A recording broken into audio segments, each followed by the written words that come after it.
Bots are plaguing RuneScape because no matter how it seems to evolve and change, bot scripts seem to catch up seamlessly, contributing an ever-expanding list of issues from inflating markets, causing legitimate players to lose their prime money-making method, to devaluing other players' achievements and generally ruining the game experience for others, not only by taking shortcuts, but by indirectly forcing the worst updates that RuneScape had seen. And while these updates were intended to combat bots, they also significantly impacted RuneScape's community. But first, what exactly is a bot? Well, the answer to that question is simple, as although there are many ways and paths you can go down to create a bot, all variations have one thing in common, and that is they utilize a program commonly in the form of a third-party client that plays the game for you. So you can be at work, school, and even playing another game while your bot is progressing your RuneScape account. And this isn't just RuneScape's problem, as many other games primarily in the MMO genre are suffering from this, and for good reason, as the practice of botting isn't something that has developed recently, but traces of it can be found all the way back to 2001, which is the same year the RuneScape launched. And it took only 1 year, on September 22nd, 2002, for Autorune, the first commercial scriptable botting client, to become available. This program, like most others, focused mainly on mining and smithing, but would quickly evolve to be able to train most other skills. It was also understood that around this time, Jagex did have a bot detection system in place, but it wasn't very effective, so a more direct approach was taken in the form of the fatigue system.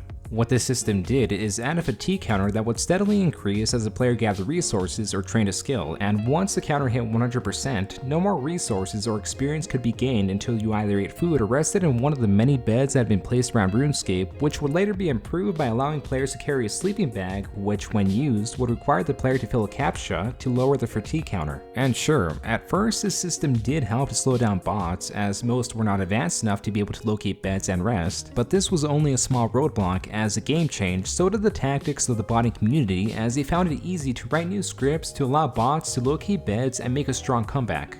But on the flip side, the fatigue system frustrated and confused the player base, as many did not know nor understand the reasoning behind making already slow skills even more unbearable to train, and no doubt turned many players away from the game by interrupting their gameplay. All from an update that was meant to target rule breakers, but evidently handicap legitimate players. The fatigue system would be scrapped entirely for a less intrusive and what was thought to be a more effective method of bot prevention, being random events that released alongside RuneScape 2 on March 29, 2004. Most of these events could be categorized in 3 sets. Puzzle events that require the player to follow a task or select an item described by an NPC, and if ignored, the NPC would scatter the player's inventory on the ground, become hostile towards the player, or simply teleport the player to a preset location. Dangerous events where a hostile NPC would spawn nearby and immediately begin attacking the targeted player until it was either killed or the player had fled. And finally, resource events. These events targeted resources such as trees, rocks, and thieving chests. These events could be as simple as having the head of your pickaxe fly off, meaning you would have to reattach it to continue mining, while others would be dangerous and damage the player, but if you were paying attention while skilling, you would notice that the affected resource would be visually different, like a steaming rock that if mined would deal damage to you and destroy your pickaxe that would then have to be repaired by speaking to select NPCs. These were all effective means of bot prevention, as they required what was thought to be human-like intelligence to work around, and being that RuneScape 2 was essentially an entirely new game, many bots had to be remade and could not be coded to decipher the puzzles nor recognize a hostile random event. This would leave many bots failing them and being scattered around the map only for their owner to come back and reset them, and the more you failed at a random event, the more frequently they would happen. There were no doubt other ways to detect bots, but this worked like an in-between to slow down bots before they were banned. After all, many bots like flax pickers didn't require much effort to make, and within seconds of an account being made could begin automation. As the years progressed and RuneScape evolved, so would the bots, where at first they could only solve select few puzzles, eventually they would have a grasp on nearly all random events, and where at first bots were only used for personal gain like to boost your experience and to get some extra cash. Many players would soon discover there was money to be made by running several bots at once that could harvest immense amounts of items that could then be traded for real-world money to players looking to take shortcuts. This was first done through one-on-one trades, but due to the untrustworthy nature of these trades, many of them would be done through third-party websites acting as a medium. These bot farmers had a much darker practice that not only caught the attention of Jagex, but also the credit card processing companies that worked with Jagex, as these bot farmers were using stolen credit card information to pay for the membership of their bots, so not only were they causing harm to the game by threatening its integrity, but nearly killed RuneScape, as when these cards were finally reported as stolen to the respective companies, it was legally up to Jagex to reimburse the amount stolen from the cards. And sure, Jagex made the payments, but because the amount of fraudulent card transactions kept increasing with no sign of stopping, the card companies that worked with Jagex threatened to cut off the ability to be able to pay with card completely if they did not fix their fraudulent card issue. And being that card transactions made up an estimated 90% of all membership being purchased, it was either find a way to stop these bots or kill the game, which on December 10, 2007 led to the regulation of any and all forms of trading in RuneScape, or as many of us know it now, the removal of the wilderness and free trade. So now these bot farmers will lose any incentive to make additional bots, ultimately saving the game, but leaving it handicapped, as from this point onward, RuneScape's active player numbers will never recover. And yet again lead to a furious community as core sections of the game were stripped away, and regardless of Jagex's intentions, players felt betrayed, especially in the PvP community, as they had lost their hub and were only left with a substitute, leading many to quit the game. And yes, this update did kinda stop bot farmers, but there were still those who bought it for personal gain. With this becoming an increasing issue, on February 25th, 2009, random events were updated by removing the least effective ones like the River Troll, where players could simply run away, and reworking others. But at this point, it was too late. The bot makers had a good grasp on RuneScape 2, and it took less than a year to create bots that could solve random events faster than most people could. Now, Jagex was a bit smarter when implementing this anti-botting measure. While the fatigue system would impact nearly every aspect of the game, random events were quite welcome at first, especially for newer players, as the completion of puzzle events would reward the player with a random item or a mystery box that would give the player some starting cash on their new account. But for any experienced player, these were mostly an annoyance, where it would feel like the game would require constant attention, or you would run the risk of being teleported far away or lose all your items that you had on you by being idle, as during this time period, the death mechanics worked the same way as they did in the wilderness. This, as fatigue did, annoyed the player base, as they were subjected into doing the same disruptive events that as time passed, no longer prevented botting and yet only hindered legitimate players.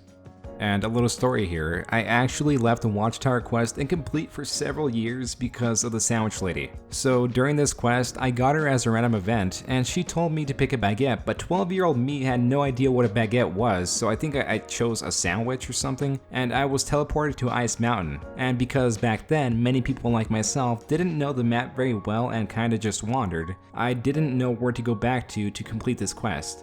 What I'm saying is, events like these, and most others, really took you out of the immersion the game had. So Jagex once again shifted gears with a new behind-the-scenes bot prevention system in place. On February 1st, 2011, the wilderness and free trade was finally brought back.